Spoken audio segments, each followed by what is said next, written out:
이번에는 단계적 일상 회복 이후 달라진 방역 현장에 대해 강영석 전라북도 복지여성보건국장과 이야기 나눠봅니다. 어서 오시죠. 안녕하세요. 예. 먼저 정부가 앞으로 4주 동안 특별 방역 대책을 시행한다고 발표했죠. 구체적으로 좀 어떤 게 달라지는 건가요? 예. 사실 모두에게 만족할 만한 대책은 존재하지 않습니다. 당초에 위드 코로나가 시작이 될 때 안정 상황이 아님에도 불구하고 피로감을 호소하는 국민들 그리고 자영업 소상공인분들을 위해서 시작을 했습니다. 현재 다양한 내용들로 고민 끝에 나온 대책이기 때문에 우리 국민 여러분들께서 협조가 전제해야 된다는 말씀을 우선 드리고요. 재택 치료를 원칙으로 하되 입원이 필요한 분들을 위해서 4,700여 병상을 또 추가 확충을 하게 됩니다. 의료 체계가 보완이 된다는 말씀을 드리고요.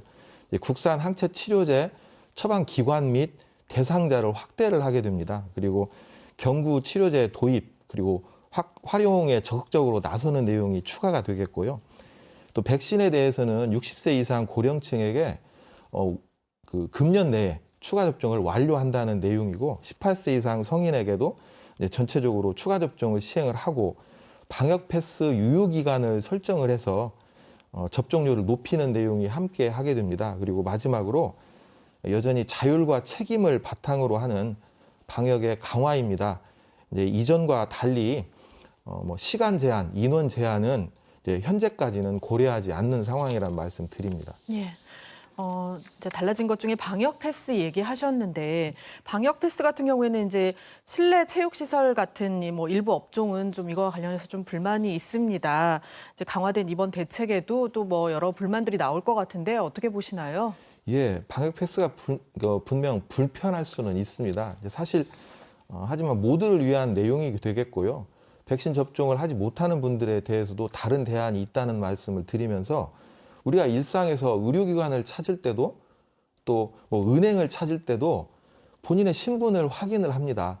그처럼 생각을 해주시면은 불편함보다는 모두를 위한 안전을 위한 대책이라는 내용으로 이해를 하실 수도 있겠고요.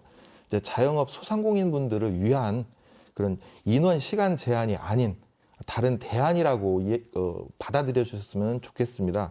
우선 이제 향후 백신 접종이 확대가 됩니다. 그로 인해서 이제 접종 완료자가 증가가 된다면 어쩌면 이 방역 패스 제도가 이용을 어렵게 하는 게 아니고 이용자들의 안전을 좀 유도하는 긍정적인 효과가 있으리라고 봅니다. 이용자들이 이용 수칙을 지켜주시면서 백신 접종을 적극적으로 해주시면은 자영업 소상공인분들과 함께 하실 수 있다는 내용으로 이해를 해주시기 바랍니다. 예. 또 앞서 보도에서 봤듯이 방역 현장의 피로도가 좀 높습니다. 정부가 앞으로 병원 치료가 아닌 재택 치료를 원칙으로 하고 있는데요.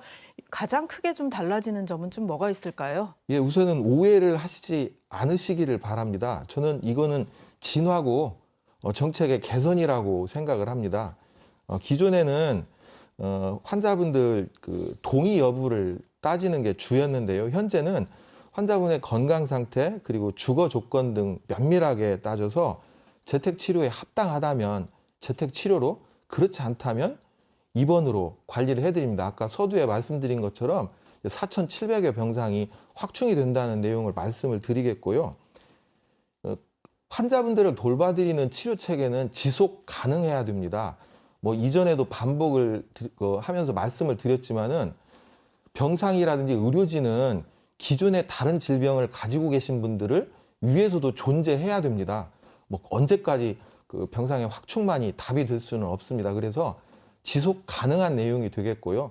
재택 치료자로 그 대상자가 선정이 된다면 그 지역에 있는 의료기관과 함께해서 그분을 돌봐드리고 이제 향후에는 항체 치료제 투여까지도 재택 치료자들에 대해서도 진행을 하게 됩니다. 그래서 거듭 모든 분들에게 심지어는 코로나가 아닌 다른 질병을 가지고 계신 분들과도 함께 할 수 있는 그런 지속 가능한 내용으로 이해를 해주시기를 바랍니다. 예. 마지막으로 코로나19 바이러스 변이종 오미크론이 또 다른 위험 요소인데요. 어떻게 좀 대응하면 될까요? 예, 지금까지 여러 차례 변이가 발생을 했습니다. 우리 도민 여러분들께서는 지금처럼 해주시면 됩니다.